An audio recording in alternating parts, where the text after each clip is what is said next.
শেষ ঠিকানা যদি ৩.৫ হাত মাটি হয়, তাহলে কিসের তো ক্ষমতার দাপট? ভোর ৫টায় মৃত্যু, সকাল ৬টায় জানিয়ে দেওয়া হবে মাইকে, ৮টায় শেষ গোসল করানো হবে, ৯টায় তোমাকে নতুন কাপড়ে সাজানো হবে, জোহরের নামাজের পরে তোমার আলিশান বাড়ি থেকে বের করে নিয়ে যাওয়া হবে, ২টায় তোমার জানাজার নামাজ পড়ানো হবে, ২:৩০টায় তোমাকে কবরে নামিয়ে ফেলা হবে।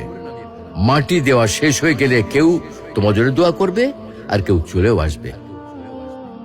এই তো জীবনের শেষ আয়োজন। তো কিসের তো অহংকার, কিসের তো ক্ষমতার দাপট? হ্যাঁ, ক্ষমতা কারোর জন্য চিরস্থায়ী নয়। অন্যায় ভাবে কাউকে ঠকালে একদিন ঠিক নিজেকেও ঠকতে হবে, এটাই নিয়ম। হ্যাঁ, এটাই নিয়ম। ভোরের সূর্যোদয়ের আলোতে যে পৃথিবী আলোকিত হয়, সন্ধ্যার সূর্যাস্তে তা আবার হারিয়ে যেত দেখি। অসত্য দিয়ে সত্যকে কখনো ঢেকে রাখা যায় না। প্রকৃতি বড়